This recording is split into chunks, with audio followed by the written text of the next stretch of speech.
Hello दोस्तों। तो स्वागत है आपका मेरे इस यूट्यूब चैनल में, जहाँ पर हम उत्तराखंड के कई टॉपिकों को लेकर आते हैं। ठीक है, तो चलिए आज पढ़ने वाले हैं हम उत्तराखंड का जो प्राचीन काल है कि उत्तराखंड में कौन कौन से वंश ने शासन किया।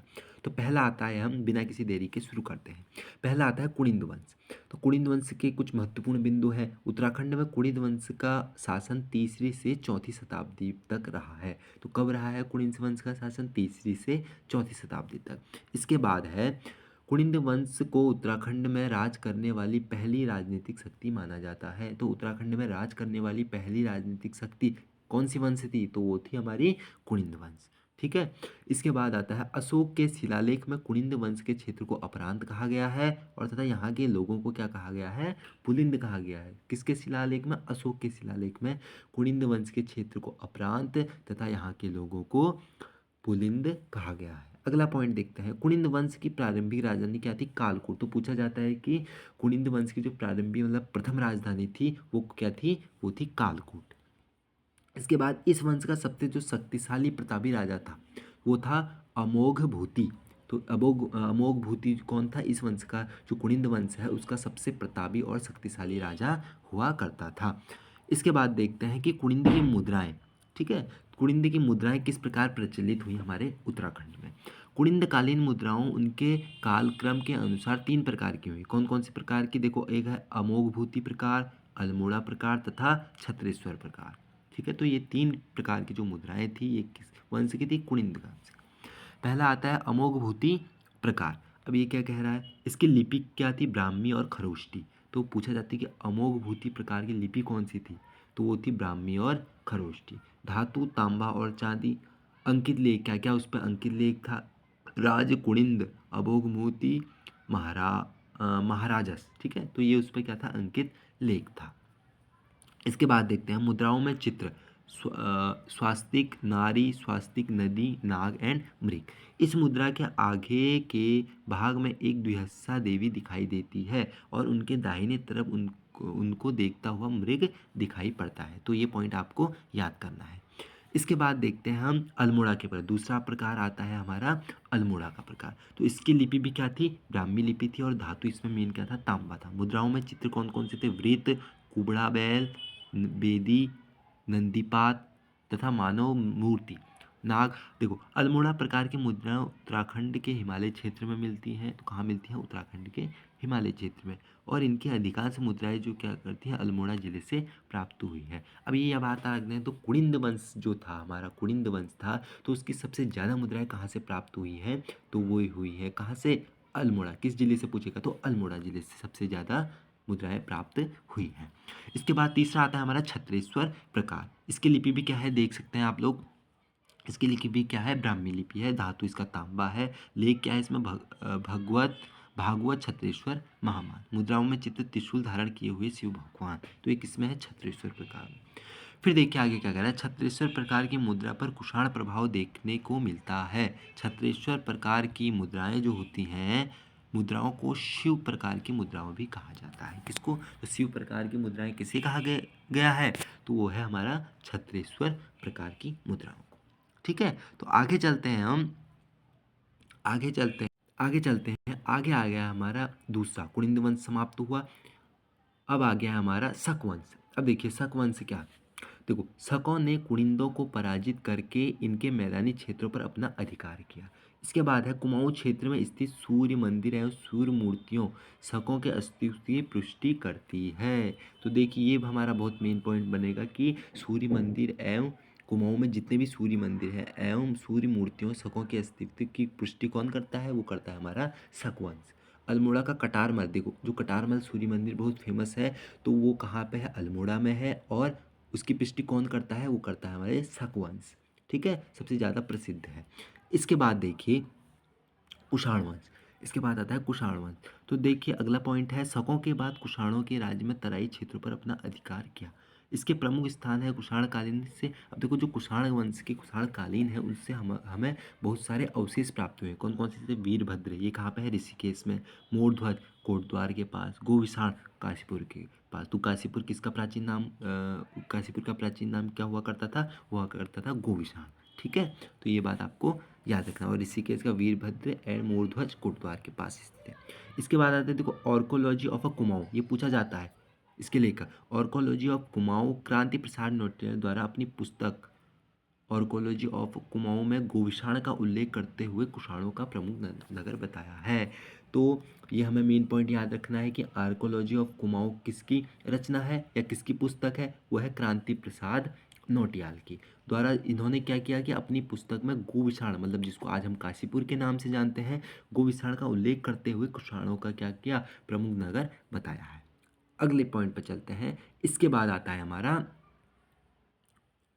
यौधेय यौधेय वंश। ठीक है, तो देखिए यौधेय वंश को कुनिंद वंश के समकालीन माना जाता है।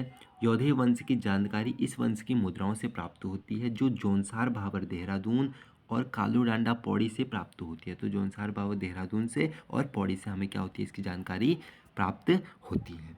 इसके बाद आता है बाड़वाला विकासनगर देहरादून के पास स्थित है। बाड़वाला यज्ञ वेदिका का निर्माण राजा सीलवर्मन द्वारा 3री शताब्दी के, देखिए ये बहुत मेन इंपॉर्टेंट है। देखिए क्या कह रहा है कि बाड़वाला जो यज्ञ होता है, पूछा जाता है कि बाड़वाला यज्ञ वेदिका किस राजा ने, ठीक है, क्या निर्माण किस राजा ने किया, तो किया राजा सीलवर्मन द्वारा 3री सदी में अश्वमेध यज्ञ के दौरान किया गया था। कुछ इतिहासकार सीलवर्मन को कुनिंद वंश का, कुछ यौधेय वंश का मानते हैं। तो ये पॉइंट आपको क्या करना है, याद करना है। ठीक है, तो इसके बाद आ जाते हैं हम, फिर आता है हमारा करतरपुर राज्य।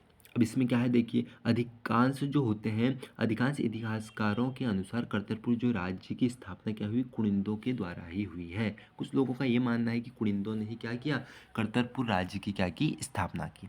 इसके बाद करतरपुर राज्य के अंतर्गत रुहेलखंड, हिमाचल प्रदेश, उत्तराखंड का उत्तरी भाग सम्मिलित है। फिर देखिए, फिर कह रहा है कि राजा समुद्रगुप्त के दरबारी कवि कौन था, हरिसेन।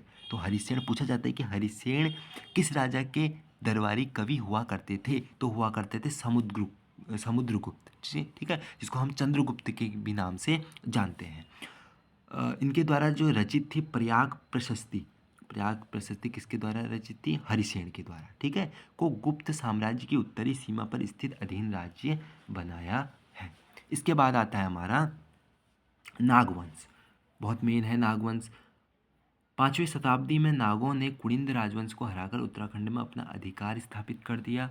ठीक है, कब, 5वीं शताब्दी में। नागवंश की जानकारी हमें गोपेश्वर त्रिशूल लेख से प्राप्त होती है। तो जो नागवंश है, इसकी जानकारी हमें गोपेश्वर में स्थित त्रिशूल लेख से प्राप्त होती है। ठीक है, इसके बाद देखिए गोपेश्वर त्रिशूल लेख से प्राप्त 4 राजा व एक कौन, स्कंदनाग, विभुनाग, अंशुनाग और गणपतिनाग। तो ये 4 हम कहाँ से प्राप्त हुए, गोपेश्वर त्रिशूल लेख से। ठीक है, तो इसके बाद हम देखते हैं, देखिए इसके बाद आते हैं हम मौखरी वंश पे।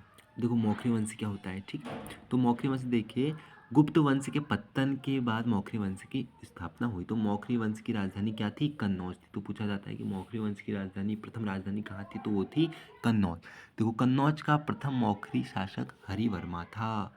देखिए ये मेन पॉइंट है कि कन्नौज का जो प्रथम राजधानी किसकी थी, मौखरी वंश की थी। उसका प्रथम मौखरी शासक कौन हुआ करता था, वो हुआ करता था हरिवर्मा। ठीक है, अब देखो बाणभट्ट द्वारा रचित, और अंतिम शासक कौन हुआ करता था, ग्रहवर्मा। ठीक है, तो ये चीज़ आपको याद रखनी है। इसके बाद देखिए बाणभट्ट द्वारा रचित हर्षचरित में बताया गया है कि राजा हर्षवर्धन ने कन्नौज पर आक्रमण कर ग्रहवर्मा की हत्या कर दी थी। इसके बाद उत्तराखंड में राजा हर्षवर्धन का अधिकार स्थापित हुआ। तो जो उत्तराखंड में राजा हर्षवर्धन का अधिकार किस प्रकार से स्थापित हुआ, तो बाणभट्ट के द्वारा जो रचित क्या थी, हर्षचरित में बताया। तो हर्षचरित किसके द्वारा रचित है, बाणभट्ट के द्वारा। इसमें बताया गया है कि हर्षवर्धन ने उत्तराखंड में इसके बाद जो है अपना शासन जमाया। अब देखते हैं हर्षवर्धन का शासनकाल कब से कब तक, 606 ईस्वी से 647 ईस्वी तक। राजा हर्षवर्धन के शासन की जानकारी बाणभट्ट द्वारा रचित हर्षचरित में मिलती है। ठीक है, राजा हर्षवर्धन के समय चीनी यात्री हेनसांग भारत आया था। तो पूछा जाता है कि चीनी यात्री हेनसांग भारत किस राजा के शासनकाल में आया, तो वो है हमारा हर्षवर्धन। ठीक है, इसके बाद देखिए हेनसांग ने हरिद्वार के लिए, हाँ, हिंसांग ने हरिद्वार के लिए मोयुलो नामक शब्द प्रयोग किया है, बहुत इंपॉर्टेंट है, पूछा गया है पिछले ईयर। कि मोयुलो शब्द का प्रयोग किस चीनी यात्री के द्वारा किया गया है, तो वो है हमारा हिनसांग के द्वारा। ठीक है, ये एक चीनी यात्री था। इसके बाद देखते हैं हम कार्तिकेयपुर राजवंश। ठीक है, इसके बाद आता है कार्तिकेयपुर राजवंश। देखिए, कार्तिकेयपुर राजवंश की स्थापना 700 ईस्वी में हुई थी। इस राजवंश को उत्तराखंड का पहला ऐतिहासिक राजवंश, तो पूछा जाता है कि उत्तराखंड का पहला ऐतिहासिक राजवंश कौन माना जाता है, तो वो होता है कार्तिकेयपुर राजवंश। कार्तिकेयपुर राजवंश के बारे में बागेश्वर, पांडुकेश्वर, बैजनाथ और कांडा आदि स्थानों से हुए ताम्रपत्र लेखों की जानकारी प्राप्त होती है। इसके बाद अगला पॉइंट है कार्तिकेयपुर। देखिए, कार्तिकेयपुर राजवंश की राजधानी पहले 300 वर्ष तक जोशीमठ थी, जो चमोली में स्थित है, तथा इसके बाद इसकी राजधानी बैजनाथ, बागेश्वर, कतुरी घाटी, कार्तिकेयपुर नामक पर स्थान पर क्या हुई, स्थानांतरित हुई। ठीक है, हाँ। तो इसके बाद देखिए आप, हाँ, फिर देखिए लास्ट पॉइंट है हमारा बागेश्वर लेक। बागेश्वर लेक के अनुसार कार्तिकेयपुर राजवंश का प्रथम जो क्या था, प्रथम राजा था। ठीक है, प्रथम राजा कौन हुआ करता था, वो हुआ करता था हमारा बसंत देव। देखिए आपको नीचे दिख रहा होगा, तो ये वाला ठीक है। तो ये वो हुआ करता था बागेश्वर लेक के अनुसार, जो कार्तिकेयपुर का मेन जो राजवंश का प्रथम राजा, मतलब जिसने कार्तिकेयपुर बसाया, तो वो हुआ करता था जो मेन राजा था बसंत देव। ठीक है, तो आज के लिए इतना ही। मिलते हैं हम अगली वीडियो। Thank you.